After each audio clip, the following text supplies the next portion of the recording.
খালেদা জিয়া বেরোলে এই সরকারের অস্তিত্ব থাকবে না। সেই কারণেই খালেদা জিয়াকে তিলে তিলে মারতে হবে। এটা পরিকল্পিত মার্ডার কেস হবে ভবিষ্যতে। যেসব ঘটনা ঘটাচ্ছে attempt to murder like this. আইন যদি নাও বুঝি, মামলা খাইতে খাইতে আইন শিখা পাচ্ছে। আজকেও কিন্তু কোটা হাজিরা দেওয়া মামলা হিসাবে কাল পরশু দিনও যাবো। সুতরাং আমরা কোর্টের বন্ধায় রেপ্লাইট করুন, বিচার পাবো না। আমাদের নেতৃত্বে বলছে কম সাজার বেশি সাজা। মামলাটা যে মিথ্যার সময় আসলে এই মিথ্যা মামলা দেওয়ার অভিযোগও কিন্তু অনেকে জায়গা করতে পারে। এই মামলায় কোনো কারণে জেল হওয়ার কোনো কারণ নাই। এই অভিযোগটাই ভুয়া, এই অভিযোগটা মিথ্যা। এখন জন্ম সনদ দিয়ে খোলো বিকাশ স্টুডেন্ট অ্যাকাউন্ট। নিজের বিকাশ নিজে কর। তাহলে খালেদা জিয়াকে জেল দিল কেন? খালেদা জিয়াকে জেল না দিলে তাদের গুরুদেব যিনি আছেন, যারা তাদেরকে ক্ষমতায় রাখেন বারবার, তাদেরকে সন্তুষ্ট করে জনগণের ভোটের অধিকার, মৌলিক অধিকার, বেঁচে থাকার অধিকার, সকল অধিকার থেকে বঞ্চিত করে আজকে আমরা স্বাধীন দেশে পরাধীন নাগরিক হিসেবে বসবাস করতেছি। আমরা কোনো কথা বললেই স্বার্থবিরোধী কোনো চুক্তি করলে প্রতিবেশীদের সাথে আমাদেরকে বলে ভারত বিদ্বেষী। খালেদা জিয়াকে জেলে রাখাটা যে কত বড় দৃষ্টতা, কত বড় অন্যায়, কত বড় একটা অবিচার, সময় আসলে বাবা ধর টের পাইবা।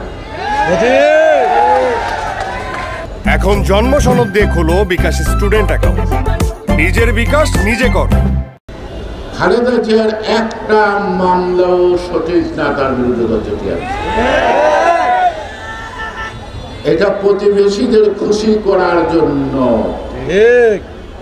খালেদা জিয়ার অপরাধ, তিনি দেশ বিরোধী চুক্তি করতে নারাজ। খালেদা জিয়ার অপরাধ, তিনি দেশের স্বার্থ বিকে দিতে রাজি নয়। খালেদা জিয়ার অপরাধ, তিনি বলেছিলেন বিদেশে আমাদের বন্ধু আছে, প্রভু নাই। আমরা তো প্রতিবেশীর সাথে ঝগড়া ফেসাদ চাই না, আমরা তো প্রতিবেশীর সাথে বন্ধুত্ব চাই, কিন্তু তারা তো আমাদের সাথে বন্ধুত্ব করতে চায় না, তারা প্রভুত্ব করতে চায়। এই বাংলাদেশে এই হাইকোর্টে খুনের মামলার আসামি জামিন পায়, হয় না? ফাঁসির মামলার আসামিরও জামিন হয়েছে, আমাদেরও জামিন হয়, একমাত্র খালেদা জিয়ার জামিন হয় না। এটা ডিএনএ থাকবে বলে দেওয়া ছিল। আদালতে কিভাবে যাব? ম্যাডাম যে রোগে আক্রান্ত, এটা জেলখানা থেকেই প্রধানমন্ত্রী জানতো। তাই এটা সামাল দেওয়ার জন্য তাড়াতাড়ি তারা নির্বাহী আদেশ 402 দ্বারা, অর্থাৎ উনি দয়া করছেন, ঠিক আছে? এখন 402 ধারা যেখানে অ্যাপ্লাইড হয়, আমি আইনজীবী সাগরকে জিজ্ঞেস করব ক্রিমিনাল অফেন্সে, সেখানে বিচার হলে যে এটা চ্যালেঞ্জ করার কোনো সুযোগ থাকে কিনা। আমরা কিছু করলে ওবায়দুল কাদের লাভটা ওঠে, বলে একটা চক্রান্ত চলছে, আওয়ামী লীগকে ভারতের সেবা দেশ বানানোর চক্রান্ত চলছে। এখন কি বাকি আছে? এখন সেবা দাস বলবো না সেবা দাসী বলবো, এইটুকু একটা জবাবদিহিতার জায়গা আছে পার্লামেন্ট। এই সকল পার্লামেন্ট কি হোক, আজ পর্যন্ত গত 16-17 বছরে হাসিনা যতটি চুক্তি করছেন, একটা চুক্তি পার্লামেন্টে অভিহিত করছে। বাংলাদেশের চুক্তি করবেন বাংলাদেশের জনগণকে অজ্ঞাত রেখে,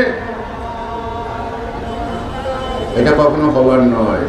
সেটাকে বলবো আপনি, আপনার চাচাতো ভাই, খালাতো ভাই, ফুফাতো ভাই, ফুফাতো ভাই, ফুফাতো ভাই, ভাতিজা, ভাতিজি, আপনার বোন, আপনার ছেলে, এই 16-17 বছরে যা কামাইছেন বাংলাদেশ থেকে, এটি বাংলাদেশ ব্যাংকে জমা দেয়, 1 টাকাও ট্যাক্স বাড়ানোর দরকার নেই। জিনিসপত্রের দাম বাড়তেছে, বেকারত্ব বাড়ছে, নতুন কর্মসংস্থান নাই, ইম্পোর্ট নিম্নগতি, এক্সপোর্ট নিম্নগতি। বিশাল একটা বাজেট করছে, বাজেট মানেই তো সুদ, প্রকল্প মানেই তো সুদ। কোনো জায়গায় 500% পর্যন্ত চুরি হয়, লুটপাট হয়। উন্নয়ন তো দয়ার দান না, এটা তো কোনো খয়রাত না। উন্নয়ন জনগণের অধিকার, জনগণের টাকায় হয়। সেই উন্নয়নের নামে যারা টাকা লুটপাট করে খায়, আজকে যে রেললাইনগুলি দেখছেন যে কতদিন দেওয়া হয়েছে, আমার বুকের উপরে ফুরুক ফুরুক যাইব, আমি কিছু বলতে পারি। কার স্বার্থ এখানে? আমার কি স্বার্থ? আমার এখান থেকে কি আয় হইব? যেটা বলতে হবে না, যেখানে গেলে আমার এই আইব বলতে হবে কিনা? ট্রানজিট ভুল বুঝাবেন না, অপব্যাখ্যা দিবেন না। ভারত থেকে ভারত যাবেন বাংলাদেশের বুকের উপর দেয়, এটার নাম বলে করিডোর। আমি কেন বাংলা বন থেকে নেপাল 21 মাইল রাস্তা আজও পাচ্ছি না? কেন পাচ্ছি না? আমি তো ভারত হয়ে নেপাল যাবো, আরেক দেশে যাবো, ওটার বলে ট্রানজিট। আমি ট্রানজিট পাচ্ছি না। এই রেল লাইনগুলো যে বার্মা থেকে আরম্ভ করে বিভিন্ন দেশে যায়, তো তাই থেকে বলে তো ট্রানজিট। এটার করিডোর ভারতের সাথে ভারত ব্যবহার করবে। আর যখন বাস আর এগুলি চলাচল শুরু করবো, ওই আমাদের দেশে কতগুলি আছে লেজুর ভিত্তি করে, ওরা করবো যে রাস্তার মধ্যে এটা মারবো ওইটা মারবো, একটা ধ্বংস করবো, তারপরে ইঞ্জিনটা করবো, আমার নিরাপত্তার অভাব। আমাকে আর্মি এখানে ব্যাটে করে বসাই তুলব, আর আমাকে আর্মি কি করবো? চিনাবাদাম খেতে করা বর্ডারে প্রতিদিন মারা যায়।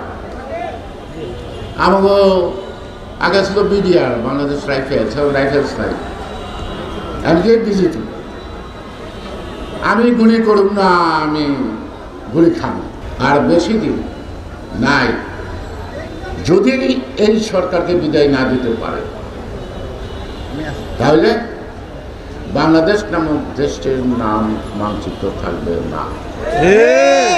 ইতিমধ্যেই নতুন করে দিল্লিতে একটি পার্লামেন্ট ভবন উদ্বোধন হয়েছে, তার গেটের মধ্যে যে ভারতের যে নকশা দিচ্ছে নাকি মানচিত্র, ওই জায়গাটা বাংলাদেশটা আছে, এটা বাদ দিয়ে দেয়। তাদের পরিকল্পনা অনেক বড়।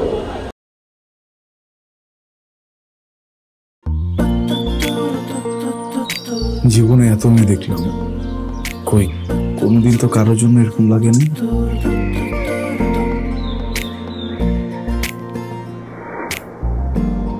কে এটা? এত মায়া। কেমন আছেন আঙ্কেল? কোন দিক দিয়ে দেখে আমার আঙ্কেল মনে হয়? আরে আপনি আমার মামার ফ্রেন্ড না? কোন মামার ফ্রেন্ড? শামীম মামা।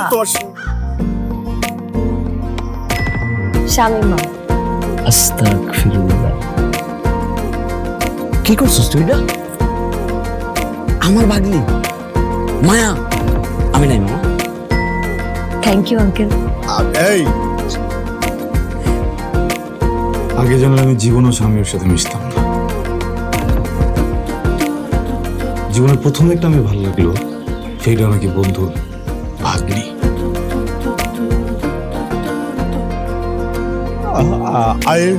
I love you. এভাবে শুরু হোক আমাদের গল্পটা। আপনি আমার মামার বন্ধু, মানে আপনি আমার মামা। মামা জানি কথা। এই ফুলটা নিয়ে যাও। এভাবে শুরু হোক আমাদের গল্পটা। বাবাজান, আমার বোন আপনার ভাগ্নি, এটাই বাস্তবতা। এই বাস্তবতা মানি না, তাহলে আমি ওর সাথে বন্ধুত্ব রাখবো না। কি রে তুই খারার উপরে পল্টি লই লাইতেছ? জুতা দেবো তোরে। হ্যাঁ জুতাও তো লাগবে এক জোড়া, একটু বাড়াই দিও। হারামজাদা খারাপ। তুমি মন সারাটা সময় কাছাকাছি এলে ভালো লাগে, তাই শুধু কাছে টেনে যা। Thank you.